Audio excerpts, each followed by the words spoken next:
వీక్షిస్తున్నా మనం ప్రభుత్వాన్ని పడగొట్టాల్సిన అవసరం మాకు లేదని కాంగ్రెస్ నేతలకు మాజీ మంత్రి జగదీష్ రెడ్డి కౌంటర్ ఇచ్చారు. కాంగ్రెస్ పాలకుల చేతిలో మోసపోయిన వాళ్లే ప్రభుత్వం పడిపోవాలని కోరుకుంటున్నారని ఆయన తెలిపారు. ప్రభుత్వం పడిపోవాలనేదే ప్రజల డిమాండ్ అని, ప్రభుత్వాన్ని కూల్చడానికి తాము సిద్ధంగా లేమన్నారు.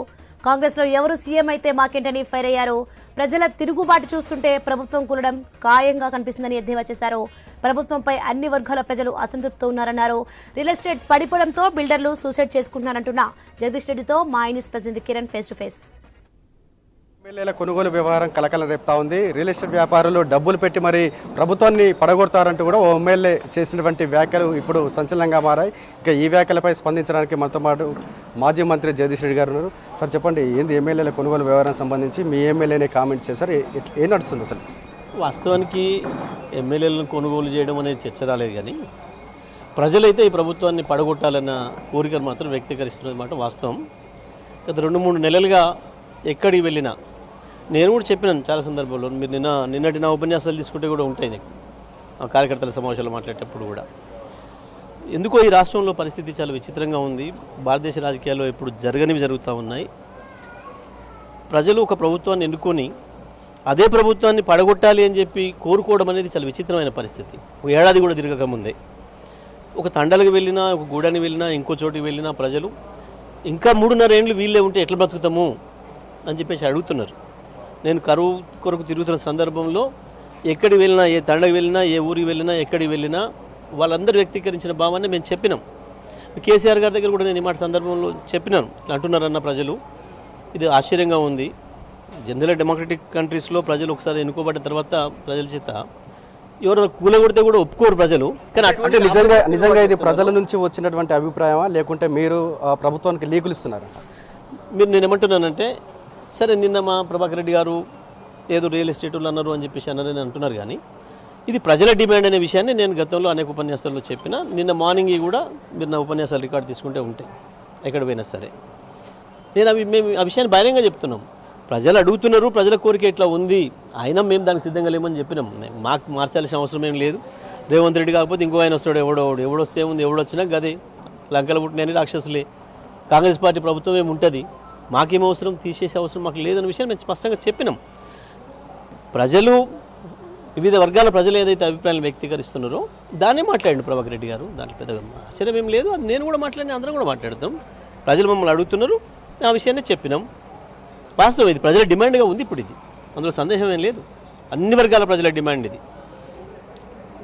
ప్రభుత్వం చేత మోసపోయిన, కాంగ్రెస్ పార్టీ చేత మోసపోయిన రైతులు కావచ్చు, రైతు కూలీలు కావచ్చు, ఆటో వర్కర్లు కావచ్చు, ఉద్యోగస్తులు కావచ్చు, నిరుద్యోగ యువత కావచ్చు, విద్యార్థులు కావచ్చు, అన్ని వర్గాల డిమాండ్ ఇది. చివరికి పాపం హైదరాబాద్లో రియల్ ఎస్టేట్ వాళ్ళు కూడా బాధపడుతున్నారు. ఈ మధ్య రియల్ ఎస్టేట్ ఆత్మహత్యలు చూస్తున్నాం మనం. మొన్న ఒక బిల్డర్ సూసైడ్ చేసుకున్న విషయాన్ని మనం చూసినాం. నిజమే, మరి ఆత్మహత్యలు చేసుకునే బదులు వాడిని కూడగొట్టాలని కోరుకోవడం తప్పే ఉంది ప్రజలు? మరి తప్పు కాదు. కాకపోతే మనలాంటి డెమోక్రటిక్ కంట్రీలో అవి సాధ్యం కావు అని చెప్పినాం మేము. ప్రజల్లో డిమాండ్ ఉన్నమాట వాస్తవం. దాన్ని నెరవేర్చడానికి మేము సిద్ధంగా లేము. అంటే ప్రభుత్వంపై వ్యతిరేకత వస్తున్నటువంటి అంశాలు ఏం అంశాలు ఉన్నాయి? మొట్టమొదటిగా ఇచ్చిన హామీలు నెరవేర్చకపోవడం అనేది ఒకటి. రైతు బంధు రైతు రుణమాఫీ చేయలే, రైతు భరోసా ఇవ్వలే, రైతులకు ఇస్తానన్న బోనస్ ఇవ్వలే. అది ఒకవైపు. 4,000 చేస్తాం పెన్షన్ అని చెప్పిండ్రు, చేయలేదు. అన్ని పెన్షన్లు 4,000 ఇస్తామని చెప్పిండ్రు. కుటుంబంలో భార్యాభర్తలు 2 వృద్ధులు ఉంటే 2 కూడా ఇస్తామని చెప్పిండ్రు, అది నెరవేర్చలేదు. రైతు కూలీలకు నెలకు 1,000 రూపాయల చొప్పున 12,000 ఇస్తామన్నారు, చేయలేదు. ఆటో కార్మికులకు 1,000 రూపాయల చొప్పున నెలకి ఇస్తామన్నారు, మొదలు పెట్టలేదు. విద్యార్థులకు స్కూటీలు ఇస్తానన్నారు, మొదలు పెట్టలేదు. ఇవి ఒకవైపు అయితే, కేసీఆర్ ఇచ్చినవి కూడా ఇవ్వటం లేదు, కొనసాగిస్తలేరు. దాంట్లో కూడా మోసం జరిగింది అనేది మన ప్రజల భావన. కేసీఆర్ 5 ఏళ్ళు వరుసగా ఇచ్చిన కరెంటు రైతాంగంతో సహా అన్ని వర్గాలకు 7 సంవత్సరాలు పైగా 24 గంటల కరెంటు కంటిన్యూగా ఇచ్చిన నిమిషం పోకుండా ఒక మోటార్ కాలిన సందర్భం లేదు. ఇప్పుడు ఈ 2 నెలల్లోనే ఒక్కొక్క రైతు మోటారు 2 సార్లు 3 సార్లు 4 సార్లు పైన కాలిపోతున్నాయి. సమాధానం లేదు. మీరు ఇంతకుముందు చూసారు, నేను ఉపన్యాసం చేసేటప్పుడు కూడా కరెంటు పోయింది లైవ్ ఉండగానే. ఇవన్నీ కూడా మీరు చూస్తున్నారు. కేసీఆర్ ఇచ్చిన కరెంట్ ఇవ్వలేకపోతున్నారు, కేసీఆర్ ఇచ్చిన నీళ్ళు ఇవ్వలేకపోతున్నారు, కేసీఆర్ కట్టిన ప్రాజెక్టులను వాడి నీళ్ళు ఇవ్వలేకపోతున్నారు, కేసీఆర్ ఇచ్చిన మంచినీళ్ళను కూడా ఇవ్వలేకపోతున్నారు. అద్భుతంగా బ్రహ్మాండంగా హాస్పిటల్లో నడిపినాం.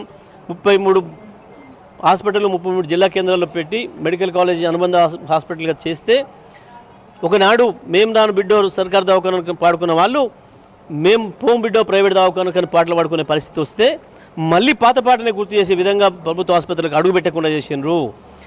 భారతదేశంలోనే ఎక్కడ లేని విధంగా 1000 పైగా గురుకుల పాఠశాలను తీసుకొచ్చి అద్భుతమైన గురుకుల పాఠశాల విద్యను అందిస్తే కేసీఆర్ గారు దుర్మార్గంగా ముఖ్యమంత్రి నాయకత్వంలోనే ముఖ్యమంత్రి తన దగ్గర శాఖను పెట్టుకొని 90 మంది పిల్లలను పొట్టను పెట్టుకున్నాడు. ఇప్పటికీ 1 కాదు 2 కాదు అనేక ద్రోహాలు. కనీసం నువ్వు ఇస్తానన్నా ఇవ్వకపోయినావు, కేసీఆర్ ఇచ్చినైనా కొనసాగించట్లేదు, నువ్వు ఇంత మించిన ద్రోహం ఇంకోటి ఉండదు అని చెప్పి ప్రజలు భావిస్తున్నారు. అందుకే ఈ ప్రభుత్వం పైన అంత కోపానికి వస్తున్నారు. అది మాకు కూడా ఆశ్చర్యంగానే ఉంది. వాస్తవానికి ఒక రాజకీయ నాయకులుగా చరిత్ర తెలిసిన వాళ్ళుగా చూసినప్పుడు ప్రజలు వాళ్ళు ఎన్నుకున్న ప్రభుత్వం ఈ మంది చెప్పడం లేదు.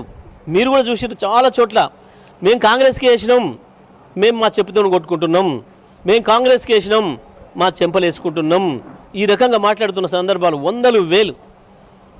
అది మాట్లాడించిన పిల్లల్ని సోషల్ మీడియా మాట్లాడుతున్న కేసులు పెడుతున్నారు. మీరు వండి ప్రధాన మీడియా మీరు పోయి మాట్లాడండి, అడగండి ప్రజల్ని.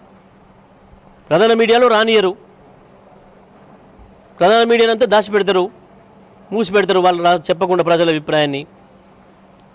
ప్రజలు వాళ్ళదైన పద్ధతిలో వెంటిలేట్ చేస్తే తీసుకుపోయి వాళ్ళని కేసులు పెట్టి జైలులో వేసే పరిస్థితి. అందుకే కోరుకుంటున్నారు ప్రజలు ఇంత తొందరగా ప్రభుత్వాన్ని మార్చాలి అని కోరుకుంటున్నారు. ఇది వాస్తవం, అందులో డౌట్ ఏం లేదు. కాకపోతే మేము దానికి సిద్ధంగా లేము. రైట్. ప్రభుత్వంపై అన్ని వర్గాల ప్రజల నుంచి వ్యతిరేకత వస్తున్నటువంటి నేపథ్యంలో ప్రజలే ప్రభుత్వాన్ని కూలగొట్టే ప్రయత్నం చేస్తున్నారని, తమకు ప్రభుత్వాన్ని కూలగొట్టే అవసరం లేదని మాజీ మంత్రి జగదీష్ రెడ్డి చెప్తా ఉన్నారు. కెమెరామెన్ రాజుతో కిరణ్, నల్గొండ.